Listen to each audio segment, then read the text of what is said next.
Y empecemos con algo simple, que en realidad es complejo, porque los médicos siempre necesitamos que nos den algunas definiciones.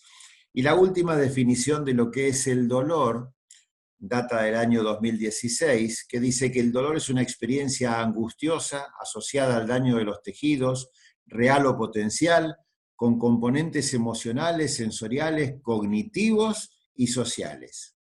Bien, esto es importante. ¿Por qué? Porque si uno puede plantear que el dolor va a ser alguna de estas cosas que hemos dicho recién en la definición, las vamos a integrar todas dentro de la definición que les decía recién en el sistema nervioso central. El sistema nervioso periférico va a traer toda la información de los estímulos distintos que reciba el cuerpo, pero el sistema nervioso central, con todas las cualidades que tiene cada uno de nosotros, va a ser el que dé la experiencia dolorosa final. Pero más allá de todo esto, siempre me gusta plantear que el dolor es un problema de salud pública. Y el dolor es un problema de salud pública y esto es muy importante. Les decía, es un problema muy importante el problema de salud pública porque si uno mira estadísticas o casuísticas de otros lugares del mundo, va a poder ver como que en Estados Unidos, por ejemplo, en el año 2011 se hizo un cálculo donde se vio que 600.000 millones de dólares se perdían por año en lo que refería a tratamientos para el dolor y en los gastos por la pérdida de productividad que tenían las personas que sufrían de dolor. Entonces, uno tiene que pensar en esto, no es solamente una persona que viene y se queja de algún problema que tiene con dolor, sino que estamos complicando la situación social y económica de un país gracias a esto. El primer dolor que vamos a ver es el dolor nociceptivo, es el dolor común, dolor osteoarticulomuscular, cutáneo mucoso, visceral, que se produce porque a nivel de todo el cuerpo hay terminales nerviosas sensitivas libres llamadas nociceptores o receptores de Noxa, que son los que se activan cuando hay un estímulo que supera cierto umbral. Pero son los dolores que conocemos siempre, un ataque de gota, una apendicitis, una faringitis, la artritis reumatoidea, los dolores menstruales, un dolor de espalda. Generalmente, como hay tanta información que le va a llegar al sistema nervioso central de cada estímulo doloroso que está siendo producido, estos dolores generalmente son bien localizados. Uno perfectamente con los ojos cerrados puede saber si en alguna parte del cuerpo le están clavando una aguja y puede identificarlo perfectamente bien, porque el trayecto del estímulo doloroso va a llevar hasta la zona de la corteza somatosensitiva donde identificamos perfectamente qué es lo que está doliendo. Generalmente estos dolores tienen un proceso limitado. ¿Por qué? Porque la mayoría de estos dolores nociceptivos o dolores comunes acompañan a alguna lesión o alguna injuria que se está produciendo en el organismo. Entonces, no solo es bien localizado, sino que generalmente se tiende a resolver cuando el tejido que estaba agredido ha superado el daño que se le estaba infligiendo. Pero uno de los graves problemas con los cuales nos enfrentamos, y esto es muy importante, el manejo del dolor postoperatorio, es justamente cuando el cuadro que generó el dolor se resuelve y el dolor persiste. Y esto es una definición clave para entender lo que es un dolor crónico. Es un dolor que superó no solo un nivel de tiempo transcurrido, sino una instancia fisiológica de recuperación de la función por la cual se produjo, pero el dolor persiste. Y este es el grave problema de no trabajar adecuadamente sobre el dolor postoperatorio. ¿Por qué? Porque el dolor nociceptivo agudo es el dolor fisiológico, normal, natural del individuo. Estamos preparados para percibirlo. Todo otro dolor que no sea el dolor nociceptivo agudo es anormal. Fíjense ustedes la diferencia, dolor nociceptivo agudo, normal, fisiológico, generalmente tiene aceptable respuesta al manejo con antiinflamatorios y analgésicos. Todo dolor que no sea el nociceptivo agudo es un dolor problemático en su detección, en su diagnóstico, en su tratamiento y va a ser complejo. Entonces nos conviene generalmente estar atentos al manejo del dolor nociceptivo cuando es agudo, no cuando permitimos que se cronifique porque eso nos va a ser mucho más difícil. La escalera terapéutica de la OMS que data de la década del 70, que originalmente se estableció para pacientes oncológicos terminales. Luego se pudo distribuir en todo tipo de tratamiento de dolor en forma progresiva, y esto es predominante para el dolor, al tratamiento del dolor en forma ambulatoria, el paciente que concurre a la consulta diciendo me duele tal parte del cuerpo hace tanto tiempo, etcétera, etcétera. Entonces uno puede seguir un lineamiento de tratamiento que diga que primero voy a utilizar antiinflamatorios no esteroides, que si no tuve respuesta aceptable al manejo del dolor le puedo agregar opioides débiles, y si no tuve respuesta aceptable le voy a cambiar a opioides potentes, y si no tuve respuesta aceptable voy a ir a procedimientos invasivos. Este escalonamiento que vemos secuencial para pacientes ambulatorios, por supuesto, quedaría prácticamente invertido en el manejo del dolor posoperatorio. Porque en un dolor posoperatorio o en un paciente politraumatizado tenemos la mayor injuria en ese momento.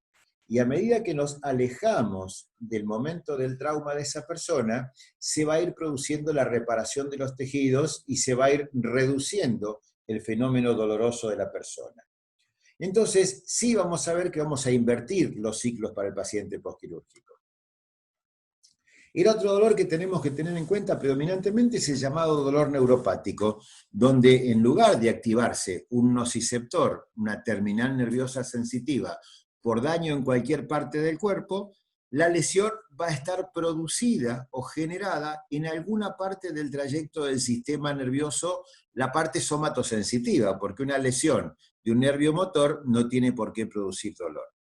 Pero las lesiones de las fibras nerviosas sensitivas van a manifestar dolores que ya no son tan bien, salvo algunos, no son tan puntualmente ubicables. Hay uno que es claramente ubicable, que es la neuralgia del trigémino, pero después en la neuropatía diabética, en la neuralgia posherpética, en las lesiones medulares, en los accidentes cerebrovasculares con dolor, el dolor suele ocupar áreas un poquito más grandes, pero esas áreas más extensas tienen una distribución anatómica acorde con el área lesionada. Pueden tener una distribución radicular, puede tener una distribución metamérica, un dermatoma, va a seguir una distribución reconocida, tanto sea periférico como central. Pero ya entramos en el tema de los dolores anormales. Y este dolor consiste en una exacerbación de la percepción de los estímulos que tiene una persona y se manifiestan como el dolor. Entonces, al exagerar la percepción, al tener un exceso de percepción, lo que vamos a ver en esta clase de pacientes es que van a tener una sensación de dolor cuando uno aplica un estímulo no doloroso. Una caricia, el viento en la cara, la ropa en un paciente que tiene alguna lesión con este tipo de dolor, produce dolor. Eso se llama alodinia. O a veces un estímulo levemente doloroso va a ser percibido como que tiene un gran dolor. Se llama hiperalgesia. Entonces sí vemos que los mecanismos de percepción del dolor van a estar exagerados en este tipo de cuadro. Y no es solamente la presentación como lo que se dice habitualmente, o quemante, o pinchazo, o descarga eléctrica.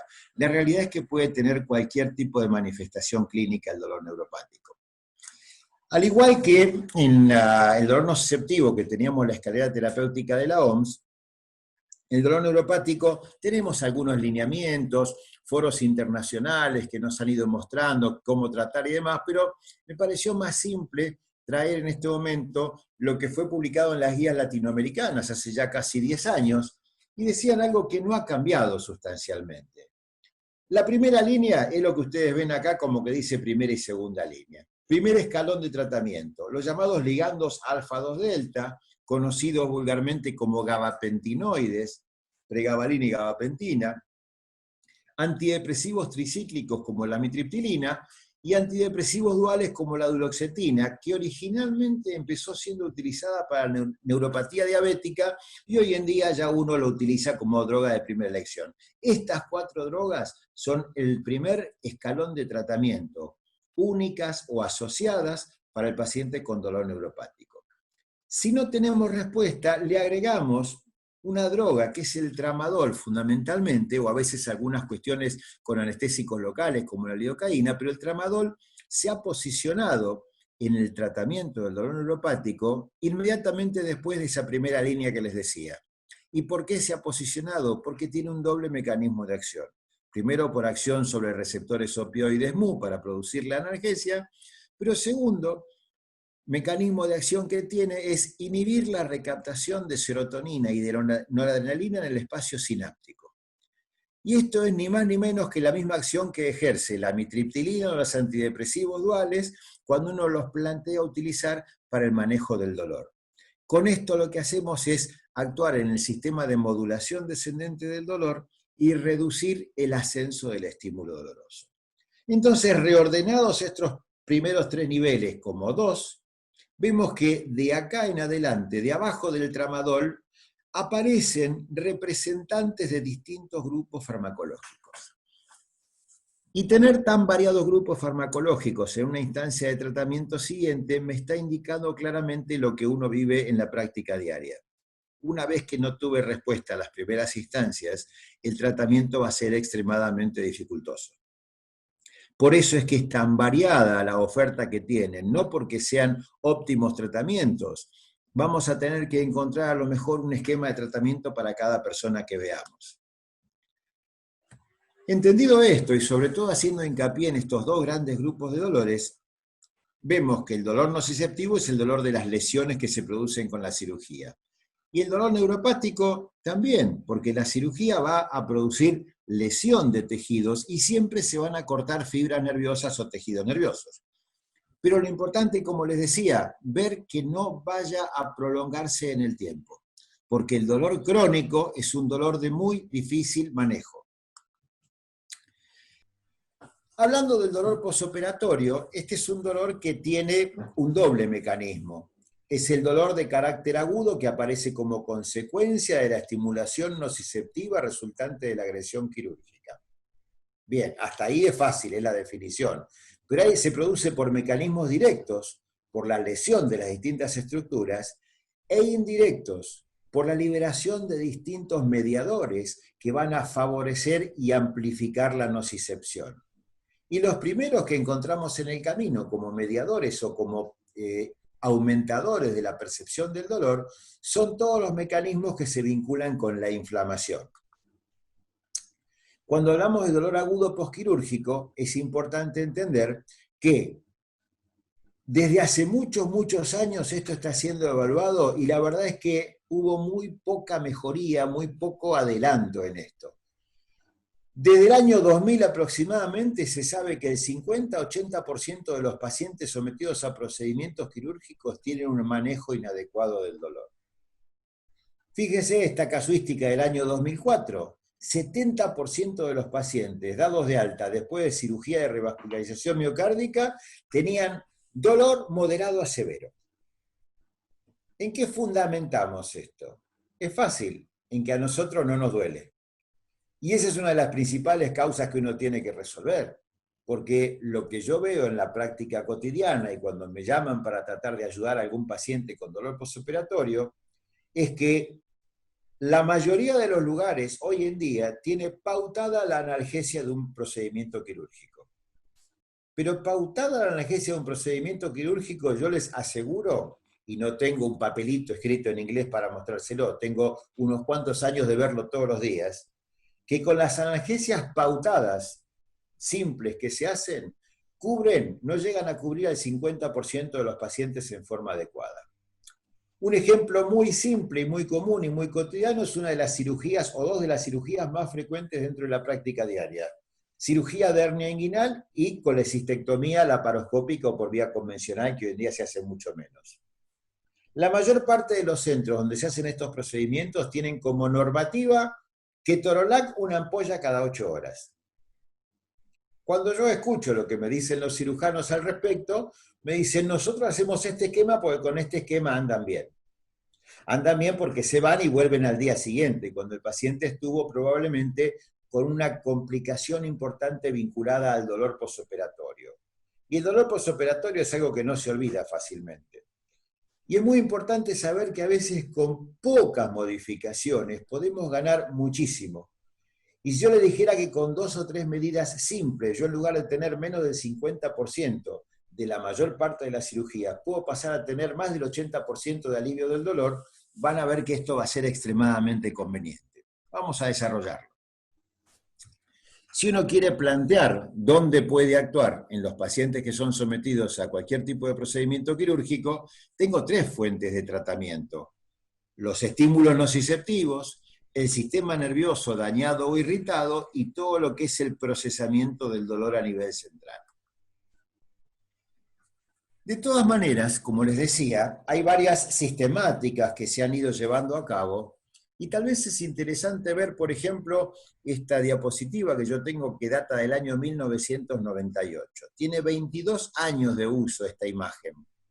¿Para qué me sirve? Para dos cosas. Para entender que sí hay cirugías que han sido catalogadas o definidas como que producen generalmente en la mayoría de los pacientes dolor leve, otras dolor moderado y otras dolor intenso. La diferencia es la magnitud del tratamiento, donde siempre sistemáticamente en todos lo primero que aporto es paracetamol y antiinflamatorios, no esteroides. Paracetamol antiinflamatorio, paracetamol antiinflamatorio, paracetamol antiinflamatorio. Después sí voy a ver con qué lo voy a complementar. Pero, yo le dije hace unos minutos atrás, si uno hace la asociación paracetamol antiinflamatorio, va a cubrir aproximadamente el 80% de las cirugías convencionales que vemos en cualquier centro donde se hacen procedimientos quirúrgicos.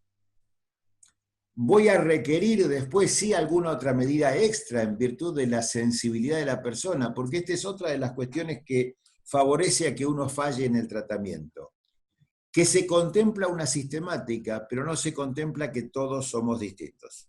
Y todos tenemos una variación propia, una respuesta individual propia al estímulo doloroso, que tiene muchos fundamentos, no solo la estimulación de los nociceptores. Entonces, si termináramos de entender eso, capaz que podríamos atender mejor a las personas.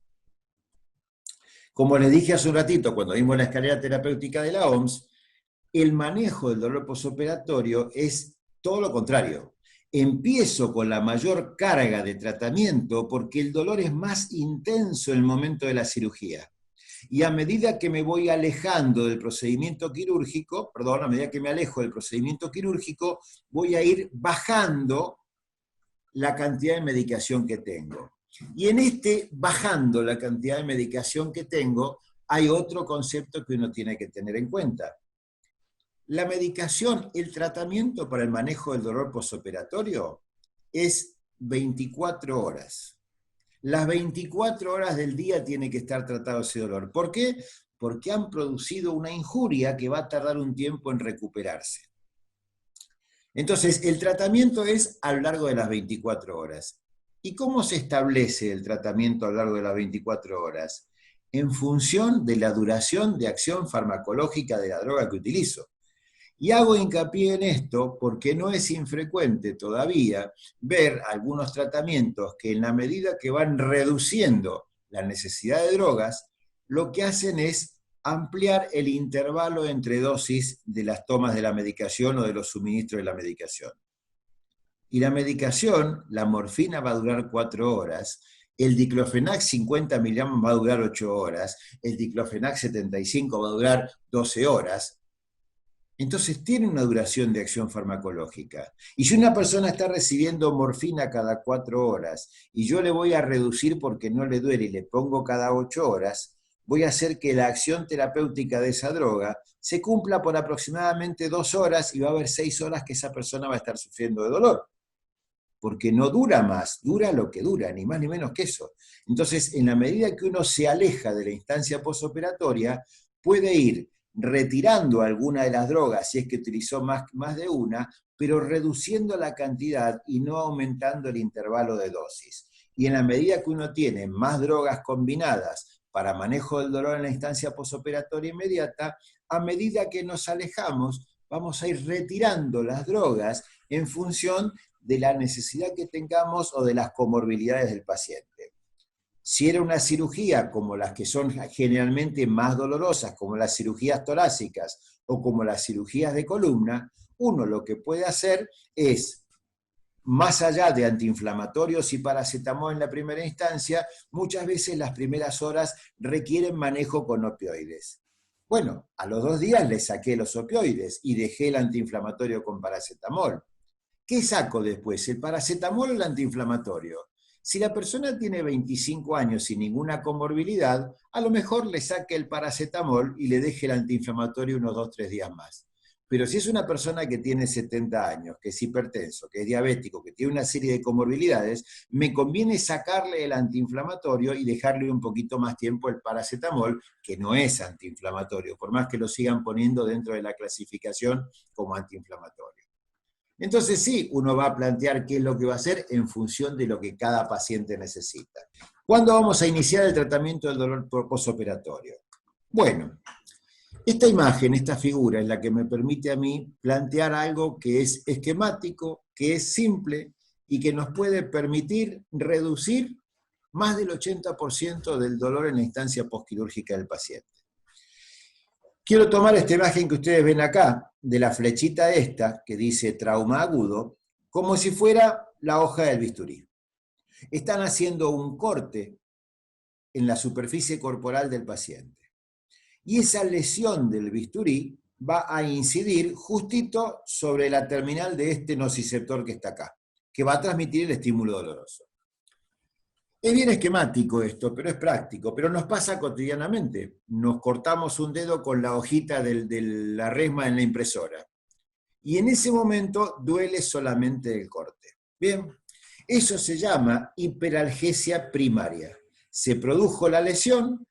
Entonces, ¿cómo va a actuar esto? Justamente produciendo este tema que está acá, activando la nocicepción y transmitiendo el estímulo. Esa transmisión de estímulo se conserva siempre.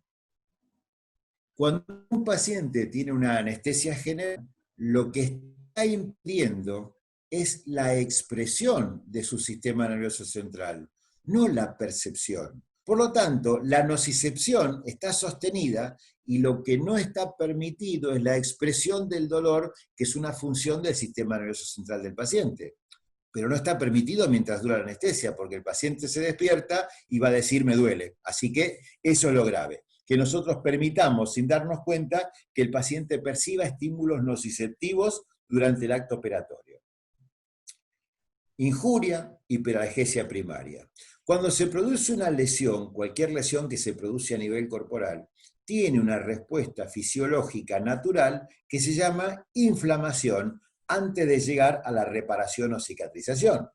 Y en la inflamación, después de la injuria, se van a liberar una serie de mediadores que van a actuar también con vasodilatación y liberación de leucocitos y migración leucocitaria y producción de sustancias que van a comprometer la transmisión de este estímulo doloroso. ¿De qué manera? Amplificando la percepción del estímulo a los nociceptores circundantes. Y este fenómeno de magnificación del fenómeno doloroso, que lo ven acá un poquitito más en rojo porque se amplificó el cuadro de respuesta, es lo que nosotros vemos justamente en la instancia posoperatoria. Y en la misma persona que se cortó el dedo con la hojita de la impresora, me duele en las primeras horas solamente el corte, pero a la noche o al día siguiente ya me duele todo alrededor y veo coloradito alrededor, que es lo mismo que pasa con cualquier herida quirúrgica. El fenómeno de la inflamación en la instancia posterior es eso que nosotros tenemos que ver cómo podemos llegar a tratar. Por supuesto, cuando yo empiezo después de la cirugía un tratamiento con alguna medicación antiinflamatoria, ya llegué un poco tarde porque la respuesta inflamatoria es casi inmediata a la injuria. Entonces, a mí me sirve este esquema para entender ya algunos lugares donde puedo actuar. Puedo actuar donde estoy produciendo la lesión, puedo actuar en la inflamación y puedo actuar en la transmisión del estímulo doloroso. 3 lugares que van más allá de la percepción en el sistema nervioso central. Si yo voy a hacer una herida quirúrgica y el corte va a activar el nociceptor, lo más práctico que tengo para ofrecer es infiltrar el área a incidir con anestésicos locales. Con lidocaína, con bupivacaína, con lo que tengan. Solo que la duración de la acción va a ser distinto, farmacológicamente hablando. Entonces, si yo infiltro con anestésicos locales que son estabilizantes de membrana, voy a impedir la activación del nociceptor. Con lo cual, pude hacer el corte sin que se dispare esta respuesta. Esa es una parte. Si yo hago el corte y no se dispara la respuesta nociceptiva, sí se va a disparar la respuesta de la inflamación, porque responde a la injuria. Entonces, además de infiltrar el área a incidir antes de hacer la incisión quirúrgica, lo que sí voy a poder hacer es darle al paciente antiinflamatorios antes del procedimiento quirúrgico. Y cuando yo utilizo antiinflamatorios antes del procedimiento quirúrgico, se me quejan muchas veces, no, todas las veces, los que trabajan dentro del ámbito quirúrgico. ¿Por qué? Porque los antiinflamatorios generalmente favorecen el sangrado. No creo que ninguno de ustedes que trabajen dentro del ámbito quirúrgico haya requerido en alguna oportunidad, porque un paciente tomó un diclofenac 6 horas antes de la cirugía, tener que transfundirlo. No creo que haya entrado en shock hipovolémico por el sangrado en napa que hacen los bordes de la herida. Pero, ¿cuál es el tratamiento que aplica el cirujano cuando está operando a un paciente que recibió un antiinflamatorio y no se pudo impedir la cirugía y tiene ese sangrado en napa? Utiliza el electrobisturí. Y el electrobisturí va a producir una cauterización de la zona que está sangrando, porque no es un vasito que sangra, es la superficie. Y en esa cauterización estamos quemando. Y la quemadura es una injuria térmica, y la injuria tiene como respuesta la inflamación. Por lo tanto, todas las áreas extensas en las cuales queman con el electrobisturí por el sangrado que me produjo el antiinflamatorio usado antes, después se me van a volver en contra, porque van a producir ellas mismas una amplificación del fenómeno doloroso, porque van a generar más inflamación que el solo corte quirúrgico. Entonces tengo que tener cuidado con eso, pero tengo una solución para eso también. Esto es para evitar todos los fenómenos que después van a llevar a la sensibilización y a la cronificación. Entonces sí aplicamos el concepto de analgesia multimodal, que significa utilizar 2 o más drogas que tengan distintos mecanismos de acción y que puedan ser aplicables por distintas vías de acceso al organismo, para poder tratar desde la transducción y la transmisión del estímulo doloroso, más la inflamación, más la sensibilización, la modulación descendente y la percepción. Entonces, fíjense ustedes cómo uno puede elegir 1, 2 o 3 esquemas de tratamiento. Entonces, sí, yo podía hacer la infiltración del área a incidir, el antiinflamatorio antes, hacer un bloqueo regional, troncular o radicular para disminuir la activación del sistema nervioso, utilizar entonces sí en la llegada al asta posterior de la médula los llamados ligandos alfa-2 delta, y la pregabalina o la gabapentina actúan justamente en los canales de calcio voltaje dependiente en la transmisión del estímulo doloroso a nivel del asta posterior de la médula y el resto del sistema nervioso central. Entonces ya me estoy dando pautas de tratamiento. Anestesia del local del área a incidir, antiinflamatorio, si se puede hacer el bloqueo regional se hará, pregabalina preoperatoria y el manejo del dolor con medicaciones que actúen en donde, a nivel del sistema nervioso central. Y en el sistema nervioso central, ¿quiénes actúan? Los opioides, el paracetamol y los antiinflamatorios inhibidores COX-2 específicos. ¿Por qué? Porque su proporción de unión a las proteínas plasmáticas es diferente a de los antiinflamatorios no específicos y entran dentro del sistema nervioso central y cumplen una función fundamental para reducir la percepción del dolor, que la vamos a ver en un par de minutos. Esta analgesia multimodal no va a tener utilidad si es pobre, si no tiene eficacia. O si me fui en la utilidad y no me preocupa la utilidad y los efectos secundarios son importantes. O si ambos, si la analgesia no me sirve y los efectos secundarios son importantes, no voy a tener beneficio. Y eso forma parte de la evaluación cotidiana que uno hace. Eficacia y tolerancia, que es lo que tenemos que evaluar en los pacientes. Con esta analgesia multimodal lo que hacemos es usar menos dosis de cada analgésico, mejorar la acción antinociceptiva por la sinergia que tiene el uso de las drogas distintas que usamos y reducir los efectos secundarios de las drogas. Pero hay otra modalidad de analgesia que se llama preventiva, que no es para prevenir el dolor. Cuando uno habla de analgesia preventiva, está hablando de un fenómeno de reducir la sensibilización central y periférica producida por la lesión quirúrgica, disminuir la hiperactividad de los nociceptores y evitar la amplificación del mensaje nociceptivo. Y estos tres ítems que están englobados dentro de lo que es analgesia preventiva son justamente anestesiar el área a incidir, antiinflamatorios antes, inhibición de la transmisión del estímulo con el bloqueo y con la pregabalina. Entonces sí tenemos ciertas pautas básicas de manejo que nos van a permitir a nosotros reducir notoriamente el dolor posoperatorio. Que recuerden, cuando ustedes dicen que con un ketorolac cada 8 horas andan bien los pacientes es porque los ven al día siguiente. Los antiinflamatorios no esteroides, no específicos, y los inhibidores COX-2 son exactamente igual de útiles. Me puede dar lo mismo usar un diclofenac o usar un etoricoxib.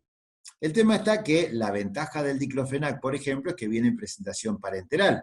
Son poquitos los antiinflamatorios que vienen en forma parenteral. Y no tenemos inhibidores COX-2 en forma parenteral en uso acá en la Argentina. Había uno hace muchos años que se retiró del mercado acá, pero que otros lugares de Latinoamérica lo tienen y lo siguen usando y no tienen mayor inconveniente. El paracetamol no es antiinflamatorio, tiene acción analgésica y se propone en cualquier cirugía, sobre todo cirugías más prolongadas, su uso intravenoso de 1 gramo en la inducción anestésica y después 1 gramo cada 8 horas que se utilizará por vía parenteral, endovenoso o por vía oral dependiendo el tránsito digestivo que tenga el paciente. En absolutamente todas las cirugías ambulatorias que ustedes hagan, artroscopías o procedimientos rápidos y demás, uno puede hacer en la inducción, aunque sea una anestesia regional, puede hacer un paracetamol intravenoso. ¿Por qué? Porque el paracetamol intravenoso, a diferencia del vía oral, no tiene un fenómeno de metabolización periférica y va a ir en su casi totalidad y rápidamente, antes de los 15 minutos, actuar en el sistema nervioso central. Y ahí es donde coinciden un poco, por eso voy a volver un poquito atrás en la imagen que vimos acá, donde yo le dije que en sistema nervioso central en la percepción tenían utilidad el paracetamol y los inhibidores COX-2. Tanto el paracetamol como los inhibidores COX-2 actúan reduciendo la degradación de las sustancias que hoy en día reconocemos como que ejercen la mayor parte de la analgesia corporal, que son los cannabinoides endógenos. La anandamida y el 2-araquidonilglicerol, además de algunos otros que se conocen también, son las sustancias que actúan en el sistema nervioso central impidiendo la liberación de mediadores que transmiten el estímulo doloroso. Si yo lo que hago es, ante el estímulo, liberé estas sustancias, estos cannabinoides endógenos, y van a actuar reduciendo la percepción del dolor, si yo voy a reducir la degradación de estos cannabinoides, voy a mejorar la condición analgésica del paciente. Recuerden siempre el tema de la dosis techo, dosis máxima de los antiinflamatorios. Los antiinflamatorios no se superponen. Si yo estoy utilizando diclofenac 150 miligramos, que es la dosis máxima que tiene, la dosis techo está contemplada, porque es la dosis a partir de la cual voy a producir efectos secundarios sin tener más rédito analgésico. Entonces, si con una dosis techo del diclofenac yo no alcancé beneficio y se me ocurrió agregarle dexketoprofeno en el lugar donde estoy trabajando, estoy llegando a la dosis máxima o techo del diclofenac, inhibiendo prostaglandinas constitutivas, que son las que van a expresar los efectos secundarios del antiinflamatorio, y a partir de ahí inhibo prostaglandinas constitutivas con el otro antiinflamatorio que le agregué. Si con uno no tengo respuesta, lo saco y pongo otro. ¿Bien? Entonces, no se superponen los antiinflamatorios. No utilizo asociación de 2 AINE, uno u otro. Bien. Los inhibidores COX-2 ya les estuve contando que aportaban ese mecanismo extra, porque fíjense ustedes que hay receptores cannabinoides para los cannabinoides exógenos y endógenos, por supuesto, justo en todas las zonas estas que les marco acá, que son las que mayor concentración de receptores cannabinoides tiene y son todas las que se vinculan con la percepción del dolor. Cuando se libera un cannabinoide de la estructura de la membrana celular de la neurona postsináptica, actúa en el receptor presináptico impidiendo la liberación de esos neurotransmisores como glutamato y GABA, que son los que van a transmitir el estímulo doloroso. Así que actúa de atrás hacia adelante, justamente, de forma retrógrada están actuando los cannabinoides. Tan importante es esto que en algún momento, hace poco tiempo atrás, en el año 2016, se publicaron una serie de lineamientos, porque no eran normas estrictas, eran propuestas que hicieron la Sociedad Americana del Dolor y la Sociedad Americana de Anestesia Regional y de Anestesiología en general. ¿Y qué proponían? Proponían utilizar un inhibidor COX-2 en la instancia preoperatoria. Pero hubo que explicarle un poco a la gente y a los cirujanos sobre todo, que por qué yo proponía utilizar el inhibidor COX-2, que era un antiinflamatorio, cuando estaba este concepto de que los antiinflamatorios me producían mayor sangrado. Justamente porque los inhibidores COX-2 reducen esa primera oleada inflamatoria, actúan en el sistema nervioso central a diferencia de los comunes, y no actúa sobre las plaquetas, por eso no incrementan el sangrado en la instancia posoperatoria.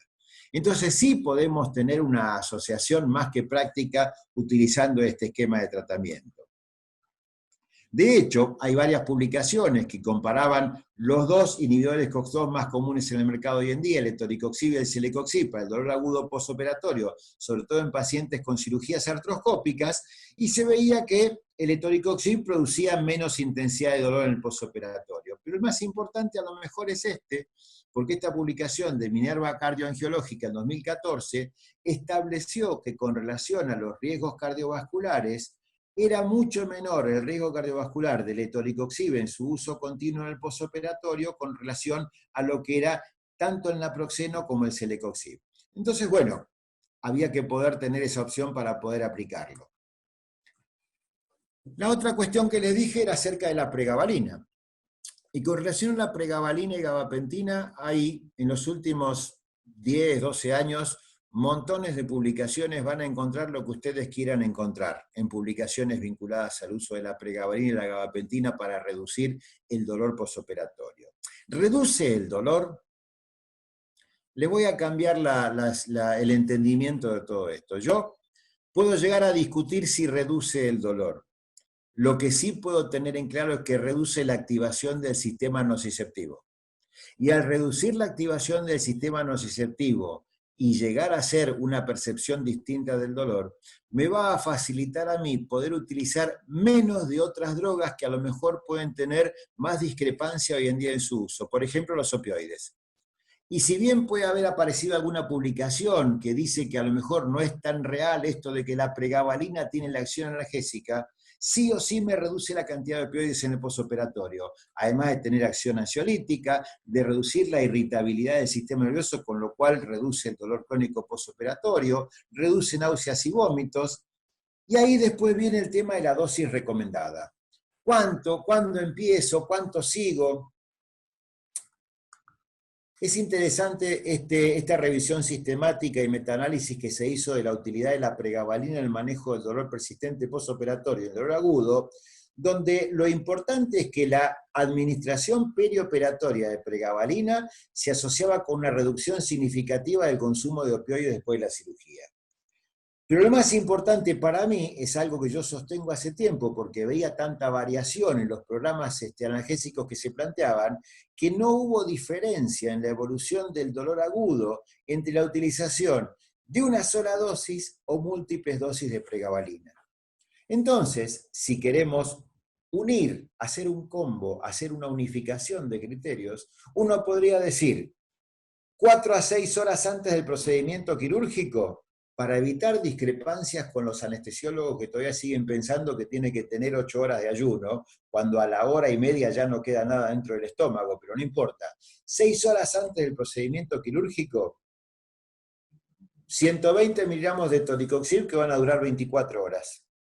Y 75 miligramos de pregabalina que van a durar 12 horas en su acción farmacológica. En la mayor parte de las cirugías estuvo activa la medicación que le di 6 horas antes del procedimiento para durante el acto operatorio. Entonces le infiltro el área de incidir y ya actué en todo lo que era la analgesia preventiva, en todo lo que iba al exceso de sensibilización que podía tener ese paciente. No tenemos que olvidar que cuando uno plantea esto que está en celeste, que es el esquema de tratamiento a lo largo de todo el día, del manejo del dolor, que es lo que está en naranja acá abajo, hay dolores, hay momentos en los cuales va a haber un dolor que supera el tratamiento. Dolor que supera el tratamiento, dolor disruptivo. esa instancia que fue circunstancial, que al paciente hubo que llevarlo de urgencia a hacer un estudio, una resonancia, lo cambiaron de camilla, lo trasladaron, o el paciente que estaba operado ayer de cirugía torácica se le ocurrió estornudar hoy, entonces eso que va a ser inevitable va a generar un incremento de la intensidad del dolor. Eso se trata, agregado al esquema de tratamiento de base, con una maniobra terapéutica que se llama rescate. Una droga, la que tengan en disponibilidad, en uso, de ser posible de corta duración de acción, por eso la morfina tiene mucha distribución en este tipo de maniobra, le damos 1 o 2 miligramos y con eso superamos este nivel de dolor que pasó por encima del tratamiento y lo vamos a utilizar. Pero la maniobra terapéutica del rescate me sirve no solo para tratar el dolor que superó el tratamiento, sino que si yo contabilizo en las primeras 12 o 24 horas la cantidad de rescates que requirió una persona, si requirió 2 rescates o 3 rescates en momentos puntuales como los que le dije, traslado, tosió, estornudó, se resbaló, se cayó, le sacaron un tubo de drenaje, está vinculado con una situación que produce un poco más de dolor.